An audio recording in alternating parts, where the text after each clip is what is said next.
ओम नमः शिवाय, ओम नमः शिवाय, ओम नमः शिवाय, ओम नमः शिवाय.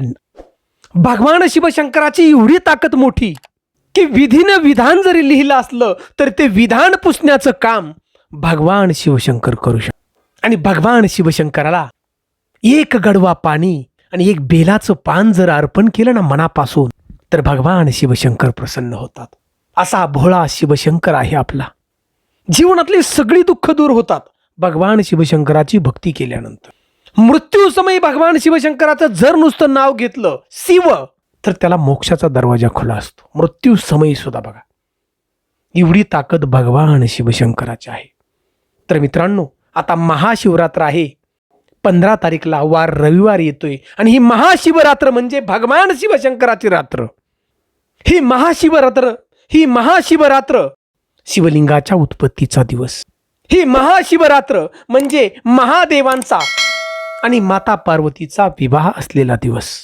तर मित्रांनो, आजच्या व्हिडिओमधून आपण पाहणार आहोत की भगवान शिवशंकराला एक बेलपत्र जर आपण वाहिलं तर 1000 अश्वमेध यज्ञाचं फळ मिळतं.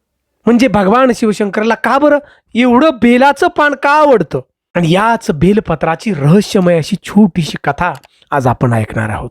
मित्रांनो, भगवान शिवशंकराला आपल्या हजारो नावानं संबोधलं जातं आणि प्रत्येक नावाचं महत्व वेगळंच असतं. परंतु भगवान शिवशंकराला सगळ्यात सोमवार वार हा प्रिय आहे बघा. सोमवारच्या दिवशी भगवान शिवशंकराला एक गडवा पाणी आणि एक बेलपत्र अगदी हृदयापासून मनापासून मोकळ्या भावानं जर अर्पण केलं ना, तर भगवान शिवशंकर प्रसन्न होतात. दुःख दारिद्र्य निघून पळून जातं वाऱ्यासारखं. एवढी ताकद भगवान शिवशंकराची. मग मित्रांनो, मनामध्ये प्रश्न येतो की भगवान शिवशंकराला बेलपत्रच का बरं आवडतं, आणि त्यासाठी आमचा व्हिडिओ नक्की शेवटपर्यंत पहा. छोटासा व्हिडिओ आहे. आणि शेवटी कमेंट आम्हाला ओम नमः शिवाय अशी कमेंट जरूर करा. चॅनलवरती प्रथम असाल तर नक्की सबस्क्राईब करा. मराठी कथाकथन चॅनलमध्ये आपलं मनापासून सहर्ष स्वागत आहे. बेलपत्र आणि समुद्र मंथनाचा संबंध येतो बघा. सुंदर अशी कथा सांगितली जाते की ज्या वेळेला समुद्र मंथन झालं त्यावेळेला देव आणि दानव या दोघांनी समुद्र मंथन केलं बघा. कारण देवांची एवढी ताकद नव्हती समुद्र मंथन करण्याची. राक्षसांची गरज त्या ठिकाणी भासली. समुद्र मंथन झालं आणि या समुद्र मंथनातून 14 रत्न बाहेर आली. जसं की इंद्रदेवाला दिला तो ऐरावत हाती. अनेक औषधं या समुद्रातून बाहेर आले बघा समुद्र मंथनातून. परंतु याच्या बरोबर हलाहल नावाचं एक विष बाहेर आलं समुद्रातून. त्यावेळी हा विषाचा प्रभाव एवढा होता की सगळे देवता हतबल त्या ठिकाणी झाले. ताकद देवतांची निघून गेली बघा या विषामुळं. एवढं विष मोठं होते, याची ताकद विषाची. या काय करावं हे कळेना. हे विष संपूर्ण विश्वामध्ये जर पांगलं तर संपूर्ण हा संसारच नष्ट होणार होता. या संपूर्ण संसाराला वाचवण्यासाठी भगवान शिवशंकरानं हे विष प्राशन केलं बघा आणि आपल्या कंठात ठेवलं. आणि या विषाच्या प्रभावामुळे भगवान शिवशंकराचा गळा निळा झाला बघा. म्हणून तर नीलकंठ म्हटलं जातं. आणि त्यावेळी भगवान शिवशंकराच्या शरीराची आग झाली, सगळी लाही झाली.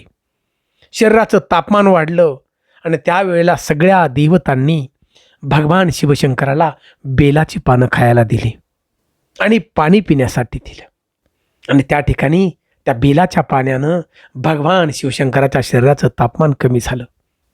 शरीराची लाही थांबली.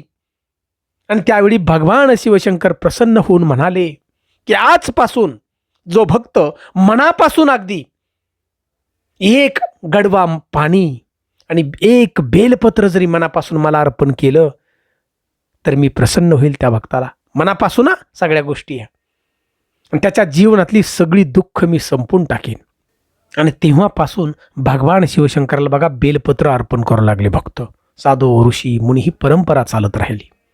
मित्रांनो, आता महाशिवरात्रीचा दिवस जवळ आलेला आहे आणि तो दिवस म्हणजे 15 तारीख आहे बघा, रविवार येतोय.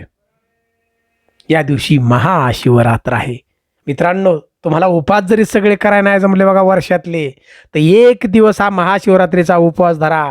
आणि वर्षभरात तुम्ही मंदिरात जरी समजा नाही जाऊ शकला नसेल तर विश्वासाने या ठिकाणी मी सांगतो की महाशिवरात्रीच्या दिवशी तुम्ही तुमच्या जवळच्या असणाऱ्या शिवमंदिरामध्ये जा. एक गडवा पाणी त्या शिवलिंगाला अर्पण करा आणि एकच बेलाचं पान अगदी हृदयापासून मनापासून अर्पण करा. भगवान शिवशंकर प्रसन्न होतील. तुमच्या जीवनातली सगळी संकट दूर होतील.